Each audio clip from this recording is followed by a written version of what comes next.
Code வந்து action emotional drama. Greatest of all time தளபதியோட greatest of all டைமாக இருக்குமா? கன்ஃபார்மாக இருக்கும். 100% இருக்கும். 100 இல்லை 200%. ஸோ கைஸ் வீடியோக்கிளி பார்த்துருப்பீங்க. திலீப் சுப்ராயன் மாஸ்டர் பார்த்தோன்னா வளைச்சு இன்டர்வியூ கொடுத்துட்ருக்காரு. அந்த இன்டர்வியூவில் பார்த்தோன்னா கோட் படத்தை பற்றியும் ஷேர் பண்ணாமல் போகிறது கிடையாது. ஆல்ரெடி பார்த்தோன்னா நிறைய விஷயங்களை ஷேர் பண்ணியிருந்தாரு, நம்ம பார்த்துருந்தோம். ஸோ இப்போ பார்த்தோன்னா இன்னொரு முக்கியமான விஷயத்தை ஷேர் பண்ணியிருக்காரு. ஸோ இந்த ஒரு படம் பார்த்தோம்னா கிரேட்டஸ்ட் ஆஃப் ஆல் டைம் அப்படிங்கிற டைட்டிலுக்கு ஏற்ற மாதிரி தளபதிக்கு பார்த்தோம்னா இந்த படம் அமையுமா அப்படின்னு ஆங்கர் கேட்டார். 100% இல்லை 200% பார்த்தோம்னா அந்த டைட்டிலுக்கு ஏற்ற மாதிரி அந்த படம் அமையும்.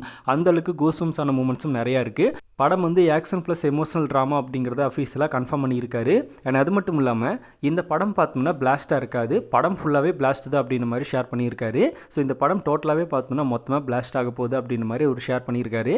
கண்டிப்பாக ஆக்ஷன் சீக்வன்ஸுங்கிறது படத்தில் அதிகமாக இருக்குது அப்படிங்கிறது இவரே சொல்லியிருப்பாரு. அதனால் பார்த்தோம்னா படம் பிளாஸ்ட் அப்படிங்கிறத அவர் ஷேர் பண்ணியிருக்காரு.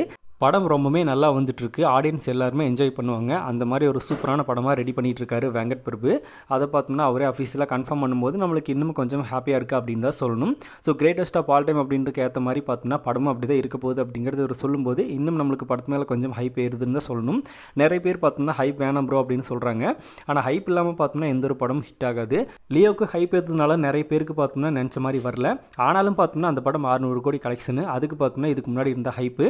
எனக்கு பார்த்தோம்னா அந்த நரபலி சீனை மட்டும் கட் பண்ணி தூக்கியிருந்தா படம் பார்த்தோம்னா இன்னும் வேறு மாதிரி இருக்கும். கிளைமேக்ஸில் பார்த்தோம்னா லியோ இன்ட்ரடியூஸ் பண்ணாமல் பார்ட் 2 தான் லியோ தாஸ் பற்றியே தெரிய போகுது அப்படிங்கிற மாதிரி ஹிண்ட் கொடுத்து படத்தை முடிச்சிருந்தாங்க அப்படின்னா வேறு மாதிரி இருந்திருக்கும். இது மட்டும்தான் எனக்கு பார்த்தோம்னா மைனஸாக தெரிஞ்சுது. மற்றபடி படத்தில் எல்லாமே பர்ஃபெக்டாக கொடுத்துருந்தாங்க. ஸோ நிறைய பேருக்கு பார்த்தோம்னா இந்த ஒரு இது தான் இருக்குது. But greatest of all time GOAT படத்தை பொறுத்த வரைக்குமே பார்த்தோம்னா ஒரு டிஃப்ரெண்ட்டான ஜானரு.